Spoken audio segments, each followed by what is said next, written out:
ನಮಸ್ಕಾರ ಸ್ನೇಹಿತರೆ, ನಾನು ಸತೀಶ್. ನಮ್ಮ ಇವತ್ತಿನ ಈ ಒಂದು ಫಾಲೋ ಅಪ್ IRCTC ಒಂದು ಫಾಲೋ ಅಪ್ ವಿಡಿಯೋ ಅಂತಾನೆ ಹೇಳ್ಬೋದು. ಸೊ ಲಾಸ್ಟ್ ವೀಕ್ ನಾವು ಒಂದು IRCTC ಒಂದು ಸ್ಟಾಕ್ ಒಂದು ಯಾವ ರೀತಿ ಒಂದು ಕೊಲಾಪ್ಸ್ ಆಯಿತು, ಅದ್ರ ಜೊತೆಗೆ ಯಾವ ರೀತಿ ಒಂದು ಪಂಪ್ ಅಂಡ್ ಡಂಪ್ ಅನ್ನೋ ಒಂದು ಸ್ಕೀಮ್ ಆ ಒಂದು ಸ್ಟಾಕ್ ಅಲ್ಲಿ ವರ್ಕ್ ಆಗಿದೆ ಅನ್ನೋ ಒಂದು ಇನ್ಫಾರ್ಮೇಶನ್ ಶೇರ್ ಮಾಡಿದೆ. ಸೊ ಈ ಒಂದು ವಿಡಿಯೋನ ನೋಡ್ಕೊಂಡು ಸುಮಾರು ಕಮೆಂಟ್ಸ್ ಗಳು ಬಂತು, ಅದ್ರ ಜೊತೆಗೆ ಒಂದು ಹೈಯೆಸ್ಟ್ ವ್ಯೂಸ್ ಸಹ ಬಂತು ಅಂತಾನೆ ಹೇಳ್ಬೋದು ಆ ಒಂದು ವಿಡಿಯೋಗೆ. So all goes to credit to you guys ಅಂತಾನೆ ಹೇಳ್ಬೋದು, ಬಿಕಾಸ್ ನೀವು ಕೊಟ್ಟಂತಹ ಒಂದು ಸಪೋರ್ಟ್ ನನಗೆ ಒಂದು ಹೆಲ್ಪ್ ಮಾಡ್ತು ಅಂತಾನೆ ಹೇಳ್ಬೋದು. ಸೊ ಅದ್ರ ಜೊತೆಗೆ ಈ ಒಂದು ವಿಡಿಯೋ ಮಾಡುವಂತ ಒಂದು ಮೇನ್ ಇಂಟೆನ್ಷನ್ ಅಂತ ಹೇಳಿದ್ರೆ, ಆ ಒಂದು ಹಿಂದಿನ ವಿಡಿಯೋದಲ್ಲಿ ಏನ್ ನಾನು IRCTC ಒಂದು ಅನಾಲಿಸಿಸ್ ಹಾಕಿದೆ, ಆ ಒಂದು ವಿಡಿಯೋಗೆ ಬಂದಂತಹ ಒಂದು ರೆಸ್ಪಾನ್ಸ್ ಅವ್ರ ಜೊತೆಗೆ ಕಮೆಂಟ್ಸ್ ಗಳನ್ನ ಇಟ್ಕೊಂಡು ಈ ಒಂದು ವಿಡಿಯೋನ ಫಾಲೋ ಅಪ್ ವಿಡಿಯೋನ ಮಾಡ್ತಾ ಇದ್ದೀನಿ. ಈ ಒಂದು ವಿಡಿಯೋದ ಮುಖಾಂತರ ನಾನು ನಿಮ್ಗೆ ನನ್ನ ಒಂದು ಥಾಟ್ ಪ್ರೊಸೆಸ್, ಅದ್ರ ಜೊತೆಗೆ ಈ ಒಂದು ಸ್ಟಾಕ್ ನ ಇನ್ವೆಸ್ಟ್ ಮಾಡ್ತೀನ ಮಾಡಲು ಅನ್ನೋ ಒಂದು ಇನ್ಸೈಟ್ ಸಹ ನಿಮ್ ಜೊತೆ ಶೇರ್ ಮಾಡ್ತೀನಿ ವಿತ್ ರೀಸನ್ ಅಂತ ಹೇಳ್ಬೋದು. ಸೊ ಕೆಲವೊಬ್ಬರಿಗೆ ಹಣ ಹಾಕಿದ ತಕ್ಷಣ ಆ ರೀತಿ ಒಂದು ಮೈಂಡ್ ಸೆಟ್ ಇರುತ್ತೆ. ಹಣ ಹಾಕಿದ ತಕ್ಷಣ ಒಂದ್ ವಾರ 2 ವಾರದಲ್ಲಿ ಡಬಲ್ ಟ್ರಿಪಲ್ ಆಗ್ಬಿಡ್ಬೇಕು. ಸುಮಾರು ಸ್ಕ್ರೀನ್ ಶಾಟ್ ನೋಡಿರ್ತಾರೆ, ಟ್ವಿಟರ್, ಟೆಲಿಗ್ರಾಮು ಅಲ್ಲಿ ನೋಡಿರ್ತಾರೆ, ನಾವು ಇಷ್ಟು ಪ್ರಾಫಿಟ್ ಮಾಡಿದ್ರಿ ಅಂತ ನಿಮ್ಗೆ ಸ್ಕ್ರೀನ್ ಶಾಟ್ ಗಳನ್ನ ಶೇರ್ ಮಾಡಿರ್ತಾರೆ. ಆ ರೀತಿಯ ಒಂದು ರಿಟರ್ನ್ಸ್ ಗಳು ಬರ್ಬೇಕಂತ ಸುಮಾರು ಜನ ಎಕ್ಸ್ಪೆಕ್ಟ್ ಮಾಡ್ತಾರೆ.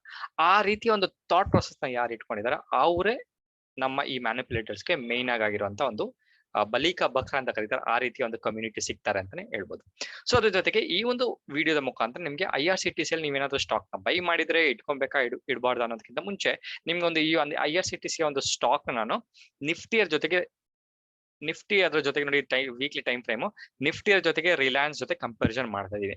ನೋಡಿ, ನಾನು ನಿಮ್ಗೆ ಸುಮಾರು ಸಲ ಹೇಳ್ತಾ ಬರ್ತಿದ್ದೆ, ಯಾವುದೇ ಒಂದು ಸ್ಟಾಕ್ ಮೂವ್ಮೆಂಟ್ ಆಗ್ಬೇಕಂದ್ರೆ ಅದಕ್ಕೊಂದು ರೀಸನ್ ಇರಲೇಬೇಕು. ಅದು ಫಂಡಮೆಂಟಲ್ ರೀಸನ್ ಆಗಿತ್ತಂದ್ರೆ ಯಾವುದೇ ಒಂದು ಸ್ಟಾಕ್ ಮೂವ್ಮೆಂಟ್ ಈ ರೀತಿಯ ಒಂದು ಮೂವ್ಮೆಂಟ್ ಸಿಗುತ್ತೆ.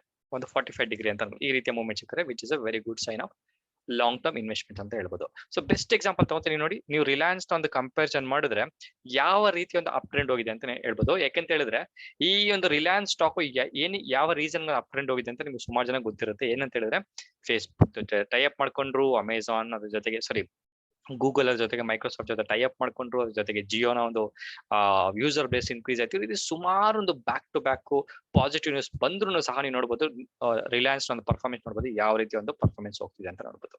ಬಟ್ ಅದನ್ನೇ ನಾನು ಏನಾದ್ರು IRCTC ನೋಡಿದ್ರೆ ನೀವು ಆಲ್ಮೋಸ್ಟ್ 500% ರಿಟರ್ನ್ ಕೊಡಿದೆ. ಈ ರೀತಿ ಒಂದು ಮೂವ್ಮೆಂಟ್ ಎಸ್ಪೆಷಲಿ ಇಂಡೆಕ್ಸ್ಗೆ ಕಂಪ್ಯಾರಿಸನ್ ಗೆ ಮಾಡೋ ಟೈಮಲ್ಲಿ ನಮ್ಗೆ ಈ ರೀತಿ ಒಂದು ಎಕ್ಸಾಬಿರೇಟೆಂಟ್ ಒಂದು ರಿಟರ್ನ್ಸ್ ಅನ್ನ ಕೊಟ್ಟರು ಅಂತ ಹೇಳಿದ್ರೆ that is not going to sustain for the long term ಅನ್ನೋದು ಇನ್ಫಾರ್ಮೇಶನ್ ತಿಳ್ಕೊಳ್ಳಿ.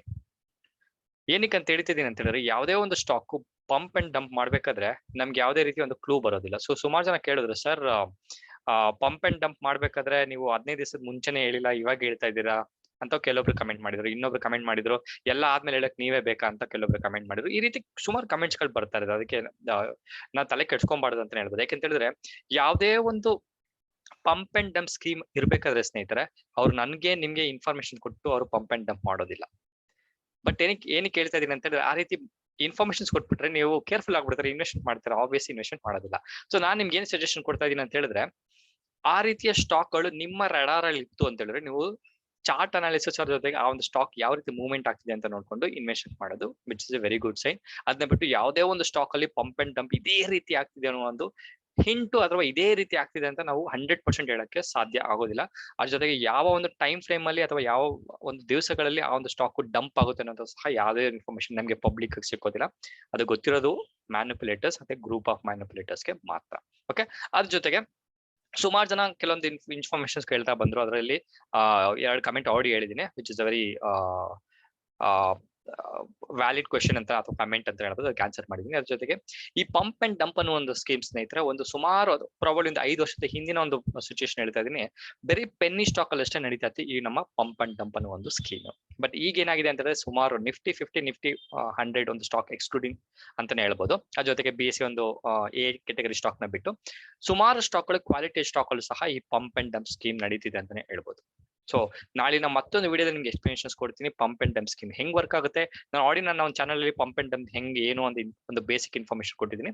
ನಾಳೆ ಬರುವಂತ ಒಂದು ಯುನೀಕ್ ವಿಡಿಯೋದಲ್ಲಿ ಪಂಪ್ ಅಂಡ್ ಡಂಪ್ ಇರುವಂತ ಕೆಲವೊಂದು ಸ್ಟಾಕ್ಗಳು, ಅದ್ರ ಜೊತೆಗೆ ನೀವು ಇತ್ತೀಚೆಗೆ ಸಿಚುವೇಶನ್ಸ್ ಅಲ್ಲಿ ಯಾವ ಒಂದು ಸ್ಟಾಕ್ ಗಳು ಅಪ್ ಮೂವ್ಮೆಂಟ್ ಆಗ್ತಿದೆ, ಆ ಒಂದು ಸ್ಟಾಕ್ ಗಳು ಫ್ಯೂಚರ್ ಹೆಂಗ್ ಆಗ್ಬೋದು ನನ್ನ ಒಂದು ಸಣ್ಣ ಐಡಿಯಾ ಸಹ ಶೇರ್ ಮಾಡ್ತೀನಿ. ಅದಕ್ಕೋಸ್ಕರ ನೀವು ಕಾಯ್ದು ವೆಯ್ಟ್ ಮಾಡ್ಲೇಬೇಕು. ಓಕೆ, ಅದ್ರ ಜೊತೆಗೆ ನೀವೇನಾದ್ರೂ IRCTC ನ ಲಾಂಗ್ ಟರ್ಮ್ ಅಲ್ಲಿ ಅಥವಾ ಒಂದು ಕೆಲವು ತಿಂಗಳುಗಳ ಹಿಂದೆ ಬೈ ಮಾಡಿದ್ರೆ ಅದು ಬೈಯಿಂಗ್ ಪ್ರೈಸ್ ಬಂದು 1000 ರೂಪಾಯಿಂದ 2,500-3,000 ರೂಪಾಯಿ ಒಳಗಡೆ ನೀವೇನಾದ್ರೂ ಸ್ಟಾಕ್ ಬೈ ಮಾಡಿದ್ರೆ ಆ price very very good price ಅಂತ ಹೇಳ್ಬೋದು. ನೀವು ಹೋಲ್ಡ್ ಮಾಡ್ಬೋದು, ಯಾವುದೇ ರೀತಿ ಟೆನ್ಷನ್ ಮಾಡ್ಕೊಳಕ್ಕೆ ಹೋಗ್ಬೇಡಿ. ಇದು ಫಸ್ಟ್ ಇನ್ಫಾರ್ಮೇಶನ್. ಇನ್ ಕೇಸ್ ಏನಾದ್ರು ನೀವು ಬಿಟ್ಟು 5,000 ರೂಪಾಯಿ ಮೇಲೆ 6,000 ರೂಪಾಯಿ ಹತ್ರ ಈ ರೇಂಜ್ ಅಲ್ಲಿ ಬೈ ಮಾಡಿದ್ರೆ ಅಂದ್ರೆ ಆಲ್ರೆಡಿ ಹೇಳಿದೀನಿ, 2 ಸೆಷನ್ ಅಲ್ಲಿ back to back down trend ಆದ್ರೂ ಸಹ ಲಾಸ್ಟ್ ಒನ್ ಆಫ್ ಸೆಷನ್ ಅಲ್ಲಿ ನೋಡ್ಬೋದು ಸ್ವಲ್ಪ ಒಂದು ಅಪ್ ಟ್ರೆಂಡ್ 1-2% ಅಪ್ ಟ್ರೆಂಡ್ ಹೋಗಿತ್ತು ಅಂತ ಹೇಳ್ಬೋದು. But that is also not going to sustain ಅಂತ ನನ್ನ ಒಂದು ಎಕ್ಸ್ಪೀರಿಯನ್ಸ್ ನಿಮ್ ಜೊತೆ ಶೇರ್ ಮಾಡ್ತಾ ಇದ್ದೀನಿ. ಸೊ ಇಷ್ಟು ಆದ್ಮೇಲೆ ಈ ಒಂದು ಸ್ಟಾಕ್ 29th ಅಕ್ಟೋಬರ್ ಅಥವಾ ಅಪ್ಕಮಿಂಗ್ ವೀಕ್ ಅಲ್ಲಿ ರೆಕಾರ್ಡ್ ಡೇಟ್ ಬೇಸಿಸ್ ಮೇಲೆ ಒಂದು ಶೇರ್ ಏನಾಯ್ತು ಅಂದ್ರೆ ಆ ಒಂದು ಶೇರ್ 5 ಶೇರ್ ಆಗಿ ಸ್ಪ್ಲಿಟ್ ಆಗ್ತಾ ಇದೆ. ಅದು ಈ ಒಂದು ರೆಕಾರ್ಡ್ ಡೇಟ್ ಆದ್ಮೇಲೆ as per the board of directors approval. Okay, ಅದ್ರ ಜೊತೆಗೆ ಈ ಒಂದು ಸ್ಟಾಕ್ ನ ನೀವು ಯಾವಾಗ ಇನ್ವೆಸ್ಟ್ಮೆಂಟ್ ಮಾಡಬೇಕು ಅಂತ ಹೇಳಿದ್ರೆ ಸ್ಟಾಕ್ ಸ್ಪ್ಲಿಟ್ ಆದ್ಮೇಲೆ 1 ವೀಕ್ ಹೇಳ್ತಾ ಇದೀನಿ ಕ್ಲಿಯರ್ ಆಗಿ, 4ರಿಂದ 5 ಅಥವಾ 1 ವೀಕ್ ಒಂದು 5 ದಿವಸದ ಟ್ರೇಡಿಂಗ್ ಸೆಷನ್ ನೋಡ್ಕೊಂಡು ಸ್ಟಾಕ್ ಯಾವ ರೀತಿ ಮೂವ್ಮೆಂಟ್ ಕೊಡ್ತಿದೆ, ಅಪ್ ಟ್ರೆಂಡ್ ಆಗ್ತಿದೆ, ಡೌನ್ ಟ್ರೆಂಡ್ ಆಗ್ತಿದೆಯಾ, ಸೈಡ್ ವೇಸ್ ಹೋಗ್ತಿದೆ ಅಂತ ಈ ರೀತಿ ಇನ್ಫಾರ್ಮೇಶನ್ಸ್ ನೋಡ್ಕೊಂಡು ಅಪ್ ಟ್ರೆಂಡ್ ಇತ್ತು ಅಂದ್ರೆ ಸ್ವಲ್ಪ ವೆಯ್ಟ್ ಮಾಡಿ ಕರೆಕ್ಷನ್ಸ್ ಬಂದ್ಮೇಲೆ ಇನ್ವೆಸ್ಟ್ಮೆಂಟ್ಸ್ ಮಾಡಿ. ಇದು ಫಸ್ಟ್ ಐಡಿಯಾ. ಸೆಕೆಂಡ್ ಐಡಿಯಾ ಏನಾದ್ರು ರೇಂಜ್ ಬೌಂಡ್ ಅಲ್ಲಿ ಇತ್ತು ಅಂದ್ರೆ ಯಾವ ಸೈಡ್ ಒಂದು ರೇಂಜ್ ಬೌಂಡ್ ಆಗುತ್ತೆ ಅಂತ ಒಂದು ಗೆಸ್ ಮಾಡ್ಕೊಂಡು ಒಂದು 1 ಡೇ 2 ಡೇಸ್ ಅಥವಾ 1 ವೀಕ್ ಒಂದು ಟೈಮ್ ಫ್ರೇಮ್ ನ ತಗೊಂಡು ಯಾವ ಸೈಡ್ ಬ್ರೇಕ್ ಆಗುತ್ತೆ ಅಂತ ನೋಡ್ಕೊಂಡು ಅಪ್ ಟ್ರೆಂಡ್ ಏನಾದ್ರು ಬ್ರೇಕ್ ಆಯ್ತು ಅಂದ್ರೆ 1 ವೀಕ್ 2 ವೀಕ್ಸ್ ಆದ್ಮೇಲೆ ಆವಾಗ ನೀವು ಬೈ ಮಾಡಕ್ಕೆ ಡಿಸಿಷನ್ ಮಾಡ್ಬೋದು. ಇಲ್ಲ ಸ್ಟಾಕ್ ಸ್ಪ್ಲಿಟ್ ಆದ್ಮೇಲೆ ಸ್ಟಾಕ್ ಏನಾದ್ರು ಡೌನ್ ಆಗ್ತಿದೆ ಅಂತ ಹೇಳಿದ್ರೆ ನೀವು ನಿಧಾನಕ್ಕೆ ಎಕ್ಸಾಂಪಲ್ 100 ಶೇರ್ ಏನೋ ಬೈ ಮಾಡ್ಬೇಕು ನೀವು ಪ್ಲಾನಿಂಗ್ ಅಲ್ಲಿ ಇಟ್ಟಿತ್ತು ಅಂತಂದ್ರೆ ಒಂದು 5 ಶೇರ್ 10 ಶೇರ್ಸ್ ಈ ರೀತಿ ಪ್ರತಿದಿನ ಅಥವಾ 2 ದಿವಸಕ್ಕೊಂದ್ಸಲ ಬೈ ಮಾಡ್ಕೊಂಡು ಹೋಗ್ಬೋದು. ಇದು ನನ್ನ ಒಂದು ಥಾಟ್ ಪ್ರಾಸೆಸ್ ಈ ಒಂದು IRCTC ಸ್ಟಾಕ್ ಮೇಲೆ. ಅದ್ರ ಜೊತೆಗೆ ನಾನು ಯಾವ ರೀತಿ ಇನ್ವೆಸ್ಟ್ಮೆಂಟ್ ಮಾಡ್ತೀನಿ ಅಂತ ಹೇಳಿದ್ರೆ ಆಬ್ವಿಯಸ್ ಹೇಳಿದ್ರೆ ಈ 3 ಸ್ಟೆಪ್ ಏನ್ ಹೇಳಿದೆ, ಅಪ್ ಟ್ರೆಂಡ್ ಹೋದ್ರೆ ಯಾವ ಡಿಸಿಷನ್, ಸೈಡ್ ವೈಸ್ ಹೋಗಿ ಬ್ರೇಕ್ಔಟ್ ಆದ್ರೆ ಯಾವ ಡಿಸಿಷನ್, ಅದ್ರ ಜೊತೆಗೆ ಡೌನ್ ಟ್ರೆಂಡ್ ಆದ್ರೆ ಯಾವ ಡಿಸಿಷನ್, ಈ ಡಿಸಿಷನ್ ಬೇಸಿಸ್ ಮೇಲೆ ನಾನು ಸಹ ಇನ್ವೆಸ್ಟ್ಮೆಂಟ್ ಮಾಡಕ್ಕೆ ಪ್ಲಾನ್ ಮಾಡ್ತಿದ್ದೀನಿ. ನಿಮ್ಗೂ ಸಹ ಶೇರ್ ಮಾಡ್ತೀನಿ, ನೀವು ಸಹ ಡಿಸಿಷನ್ ಮಾಡಬಹುದು. ಬಿಕಾಸ್ IRCTC ಆಲ್ಮೋಸ್ಟ್ ಒಂದು 100% ಮಾರ್ಕೆಟ್ ಶೇರ್ ಇರೋದ್ರಿಂದ ಮಾರ್ಕೆಟ್ ಲೀಡರ್, ಅದ್ರ ಜೊತೆಗೆ ಮೊನೊಪಾಲಿಸ್ಟಿಕ್ ಒಂದು ಸ್ಟಾಕ್ ಇರೋದ್ರಿಂದ ನೀವು ಇನ್ವೆಸ್ಟ್ ಮಾಡೋದನ್ನ ಮಿಸ್ ಮಾಡಬೇಡಿ.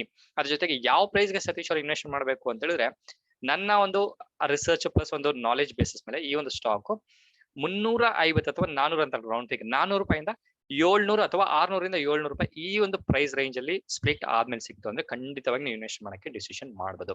ಇಲ್ಲ ಅದು ಮತ್ತೆ ಒಂದು 1,000 ರೂಪಾಯಿ 1,200 ರೂಪಾಯಿ ಆ ರೀತಿ ಆಗ್ತಿದ್ರೆ ಸ್ವಲ್ಪ ವೆಯ್ಟ್ ಮಾಡಿ, ಕರೆಕ್ಷನ್ ಬರುವಂತ ಚಾನ್ಸಸ್ ಇರುತ್ತೆ. ಬಟ್ ಯಾವಾಗ ಬರುತ್ತೆ ಅಂತ ನಂಗೂ ಗೊತ್ತಿಲ್ಲ, ನಿಮ್ಗೂ ಗೊತ್ತಿಲ್ಲ. ಜಸ್ಟ್ ವೆಯ್ಟ್ ಅಂಡ್ ವಾಚ್, ಅದ್ರ ಜೊತೆಗೆ ಆಕ್ಷನ್ ತಗೊಳ್ಳಿ. ಅದ್ರ ಜೊತೆಗೆ ಇಲ್ಲ ಸತೀಶ್ ಅವರೇ ನಾವು ಸ್ಪ್ಲಿಟ್ ಆದ್ಮೇಲೆ ಇನ್ವೆಸ್ಟ್ಮೆಂಟ್ ಮಾಡಕ್ಕಿಲ್ಲ, ಸ್ವಲ್ಪ ದಿವಸ ಆದ್ಮೇಲೆ ಅಥವಾ 1 ತಿಂಗಳು 2 ತಿಂಗಳು ಆದ್ಮೇಲೆ ಇನ್ವೆಸ್ಟ್ಮೆಂಟ್ ಮಾಡಕ್ ಪ್ಲಾನ್ ಮಾಡ್ತಿದ್ದೀನಿ ಅಂತಂದ್ರೆ ನಿಧಾನಕ್ಕೆ SIP ಅಥವಾ ಸಿಸ್ಟಮ್ಯಾಟಿಕ್ ಇನ್ವೆಸ್ಟ್ಮೆಂಟ್ ಪ್ಲಾನ್ ಈ ರೀತಿ ಒಂದು ಮೆಥಡ್ ಇಟ್ಕೊಂಡು ಎವ್ರಿ ಮಂತ್ ಅಥವಾ ಎವ್ರಿ ವೀಕ್ ನಿಮ್ಮ ಪ್ಲಾನ್ ಏನಿದೆ ಅದ್ರ ಬೇಸಿಸ್ ಮೇಲೆ ಕೆಲವೊಂದು ಸ್ಟಾಕ್ ಗಳನ್ನ ಬೈ ಮಾಡ್ಕೊಂಡು ಕ್ವಾಲಿಟಿ ಸ್ಟಾಕ್ ಗಳನ್ನ ಇಟ್ಕೊಳ್ಳಕ್ಕೆ ನೀವು ಪ್ಲಾನ್ ಮಾಡಿ ಅಂತ ಹೇಳ್ತಾ ಈ ಒಂದು IRCTC ಒಂದು ಇನ್ಫಾರ್ಮೇಶನ್ ಶೇರ್ ಮಾಡ್ತಾ ಇದ್ದೀನಿ. ಸೊ ಇವಿಷ್ಟು ಇನ್ಫಾರ್ಮೇಶನ್ಸ್ ಆದ್ಮೇಲೆ ಸುಮಾರು ಜನಕ್ಕೆ ಈ ಒಂದು ಪಂಪ್ ಅಂಡ್ ಡಂಪ್ ಸ್ಕೀಮ್ ಯಾವ್ಯಾವ ಸ್ಟಾಕ್ ಅಲ್ಲಿ ಆಗುತ್ತೆ, ಹೆಂಗಾಗುತ್ತೆ ಕೆಲವೊಂದು ಇನ್ಫಾರ್ಮೇಶನ್ಸ್ ಗೊತ್ತಿರ್ಲಿಕ್ಕಿಲ್ಲ. ಆ ಕೆಲವೊಂದು ಇನ್ಫಾರ್ಮೇಶನ್ ಕೊಲೇಷನ್ ಮಾಡಿ ಒಂದು ವಿಡಿಯೋ ಸಹ ಮಾಡ್ತಾ ಇದ್ದೀನಿ, ಅದನ್ನ ನಾಳೆ ನಿಮ್ಗೆ ರಿಲೀಸ್ ಆಗುತ್ತೆ. ಆ ಒಂದು ವಿಡಿಯೋನ ಸಹ ನೋಡ್ಕೊಂಡು ಆ ಒಂದು ಕೀ ಪಾಯಿಂಟ್ಸ್ ಗಳು ಏನ್ ಎಕ್ಸ್ಪ್ಲೆನೇಷನ್ಸ್ ಕೊಡ್ತೀನಿ, ಆ ಕೀ ಪಾಯಿಂಟ್ಸ್ ಗಳು ಏನಾದ್ರು ನಿಮ್ಮ ಒಂದು ಸ್ಟಾಕ್ ಲಿಂಕ್ ಆಗ್ತಿತ್ತು ಅಂದ್ರೆ ಆ ಒಂದು ಸ್ಟಾಕ್ ಗಳಿಂದ ಸ್ವಲ್ಪ ಅವಾಯ್ಡ್ ಮಾಡಿ ಅನ್ನೋ ಒಂದು ಕೆಲವೊಂದು ಇನ್ಫಾರ್ಮೇಶನ್ ಶೇರ್ ಮಾಡ್ತಾ ಇದ್ದೀನಿ. ಸೊ ಇನ್ಫಾರ್ಮೇಶನ್ ಖಂಡಿತವಾಗಿಯೂ ನಿಮ್ಗೆ ಇಷ್ಟ ಆಗುತ್ತೆ ಅಂತ ಹೇಳ್ತಾ ಮತ್ತೊಂದು ವಿಡಿಯೋದಲ್ಲಿ ಮೀಟ್ ಮಾಡ್ತೀನಿ. ಅಲ್ಲಿವರೆಗೂ ನಮಸ್ಕಾರ.